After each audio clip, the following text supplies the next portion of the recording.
Shalom Bapak Ibu Saudara-saudari yang dikasihi dan mengasihi Tuhan. Kita bersyukur kalau hari ini Tuhan boleh memberkati kita. Mari sebelum kita membaca merenungkan firman Tuhan, kita berdoa. Tuhan, terima kasih, kami mengucap syukur untuk kasih setiamu di dalam hidup kami. Terima kasih untuk berkat-Mu, sampai hari ini Engkau boleh menjaga dan memelihara kami. Sebentar kami akan membaca dan merenungkan firman-Mu.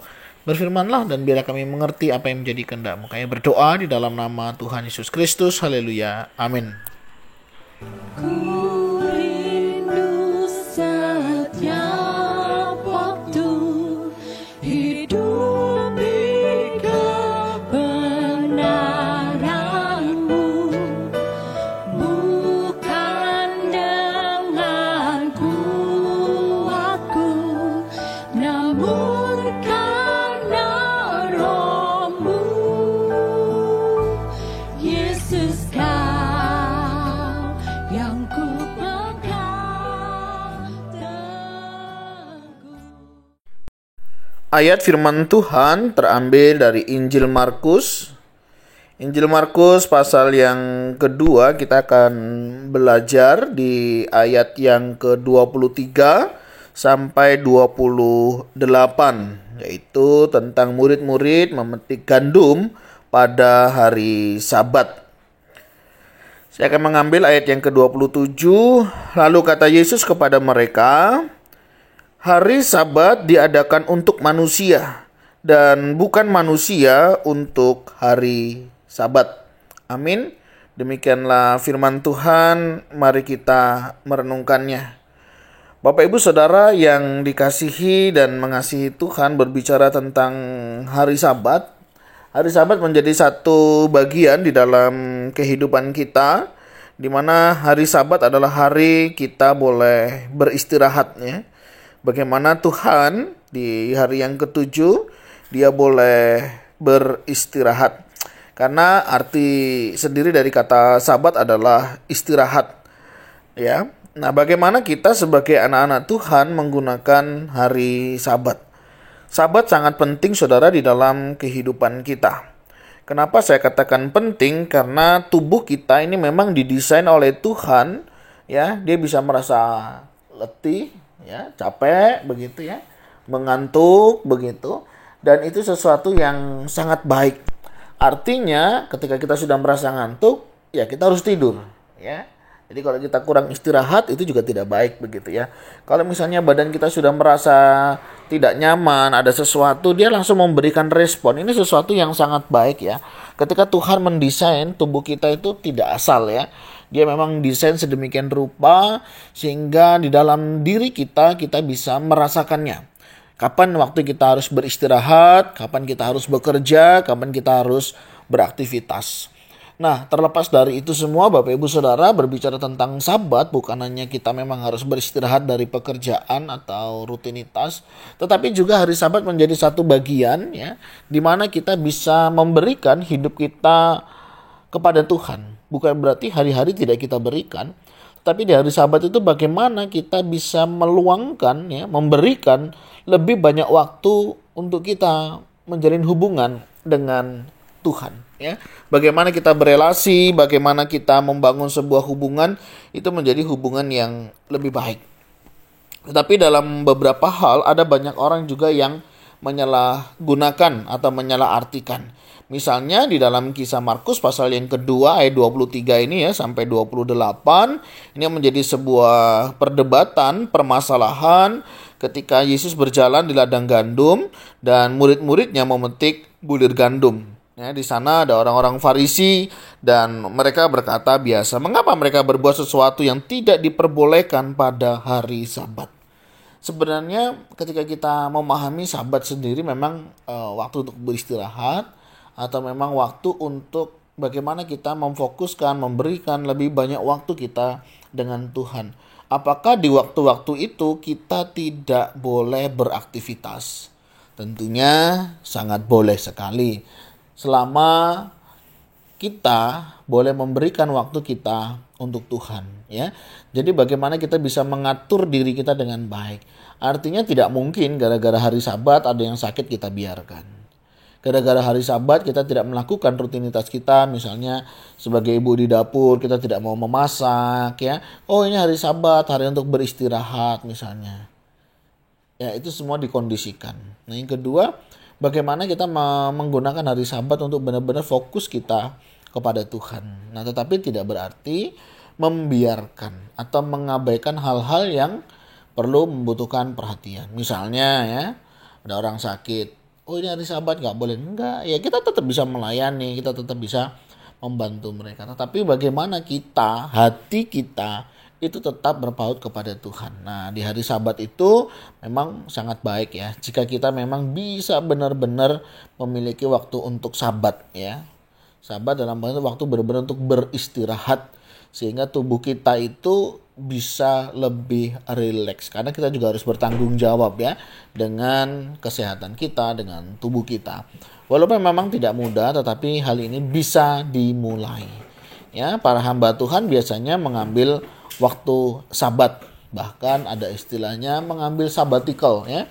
Dia mengambil satu waktu memang benar-benar untuk beristirahat, mendekatkan diri dengan Tuhan lebih lagi begitu ya. Dan memang lebih memprioritaskan. Sabat sangat penting ya di dalam kehidupan kita. Kan nggak mungkin ya kita 7 hari full bekerja terus sampai kita benar-benar tidak punya waktu khusus dengan Tuhan ya. Sehingga tidak heran orang bisa kehilangan prioritas di dalam hidupnya. Satu pertanyaan, apa sih yang kita cari? Sampai kita lupa kepada Sang Pencipta kita. Ya. Jangan sampai kesibukan kita membuat kita lupa kepada Tuhan. Dan lupa pula kita untuk memikirkan kerohanian kita. Ini sangat penting juga untuk kita boleh perhatikan ya. Secara sederhana, Sabat adalah waktu untuk kita beristirahat. Ya, Sabat artinya bagaimana kita memfokuskan hidup diri kita hanya kepada Tuhan. Tetapi sekali lagi bukan berarti tidak boleh, tidak bisa beraktivitas. Tetap bisa, silakan. Ya, tetapi bukan berarti itu menjadi waktu untuk kita tidak bersama dengan Tuhan. Karena mungkin kita seringkali menemukan ya ada jemaat-jemaat yang kita mungkin ya berpergian malah justru di hari Minggu misalnya ya. Ya sah-sah saja sih selama kita jangan lupa untuk beribadah.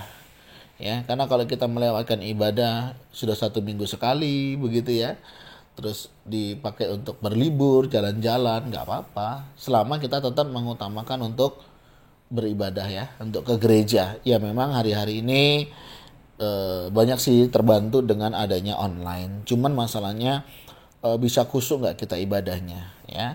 Atau mungkin kita tetap harus bisa memberikan satu waktu untuk kita beribadah. Ya kadang nggak mudah ya ketika kita hanya bisa di hari Minggu misalnya kumpul sama keluarga, ketemu sama keluarga, karena Senin sampai Sabtu kita bekerja misalnya. Ya bagaimana kita bisa mengaturnya ya untuk tetap mengutamakan Tuhan. Sekarang ada gereja yang ibadahnya itu Minggu pagi ya, ikut aja ibadah Minggu pagi ya, selesai ibadah barulah kita beraktivitas. Ini penting untuk diajarkan. Kalau hari ini kita sebagai orang tua tidak menekankan hal ini, ya jangan heran nanti anak-anak juga akan melihat, oh hari Minggu hari memang untuk liburan ya. Itu konsep ya yang perlu diajarkan. Tetapi kalau misalnya oke, kita akan pergi berlibur hari Minggu, tapi kita harus ke gereja dulu ya, ke gereja sampai selesai baru kita liburan, udah ya sampai malam ya nggak masalah. Atau misalnya kita mau pergi pagi, kita harus dapat ibadah yang sore hari misalnya. Ya kita utamakan lah. Artinya bagaimana kita orang tua bisa mendidik, bisa mengajarkan anak-anak kita hari ini dengan pemahaman yang benar. Karena kalau kita tidak memberikan contoh yang baik dan benar, anak juga akan melakukannya. Ya, saya sering mendapatkan kabar dari orang-orang tua ya mengeluh, aduh anak-anak sekarang susah untuk ibadah, anak-anak sekarang tuh tidak lagi memikirkan untuk pergi ke gereja. Ya bagi saya memikirkan kembali dulunya bagaimana, apakah waktu mereka masih kecil kita juga mengajarkan hal itu ya. Banyak di antara mereka ya yang banyak dilakukan oleh orang-orang hari ini, hari Minggu tidak harus ke gereja, hari Minggu nggak ke gereja nggak apa-apa, mungkin sepele saudara ya, tetapi kebiasaan ini ke depan akan mereka jalankan. Karena apa? Ini bukan sebuah prioritas. Minggu ya untuk istirahat, bukan untuk Tuhan. Padahal Tuhan memberikan itu untuk kita boleh datang dan mengutamakan Dia, ya. Jadi apa yang kita rindukan terjadi pada anak-anak kita kelak, ya apa yang kita lakukan hari ini. Kalau kita mengajarkan anak-anak kita hari Minggu adalah prioritas dengan Tuhan, ke depan nanti anak mereka, ya cucu dari kita pasti akan memprioritaskan. Sedih nggak kalau hari ini anak kita nggak ke gereja? Sedih nggak kalau hari ini cucu kita nggak ke gereja? Mungkin bagi kita yang tidak suka ya nggak ada masalah. Tetapi bagi kita yang mencintai Tuhan, saya pikir ini pasti menjadi sebuah masalah. Kenapa mereka nggak ke gereja? Ya. Itu karena ada andil kita, ya. Kita tidak memaksa atau tidak menyuruh mereka untuk ke gereja. Ya memang awal-awal perlu dipaksa. Ya, karena ini sesuatu yang mungkin bagi mereka nggak nyaman, ya. Bisa waktu untuk bangun tidur siang, ya. Bisa beristirahat dengan lebih banyak. Nah saudara, mari kita ajarkan juga hari Sabat ini pada diri kita sendiri, pada anak-anak kita yang kelak akan juga dialami oleh cucu kita. Apa yang kita ajarkan di hari Sabat hari ini? Untuk mereka beribadah kepada Tuhankah atau kita menggunakan untuk yang lainnya? Tuhan, terima kasih Engkau sudah memberikan kami hari Sabat. Kami sadar 6 hari kami sudah bekerja, 6 hari kami banting tulang. Biarlah kami di hari Sabat kami boleh memprioritaskan hidup kami kepada Tuhan. Karena kami tahu sumber berkat dari Tuhan, sumber rezeki dari Tuhan, jalan kehidupan dari Tuhan, semuanya dari Tuhan.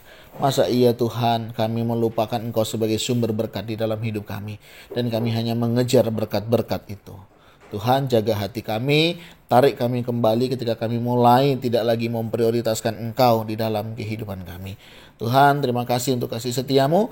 Kami mau serahkan hidup kami selanjutnya ke dalam tangan-Mu. Tolong kami sebagai orang tua bisa mendidik, bisa mengajarkan anak-anak tentang hari Sabat. Dan kami juga memberi contoh yang baik sehingga anak-anak kami juga boleh bertumbuh dalam kasih dan anugerah Tuhan. Tuhan, berkati kami, pimpin kami hari-hari kami sehingga kami senantiasa melakukan apa yang menjadi kehendak-Mu.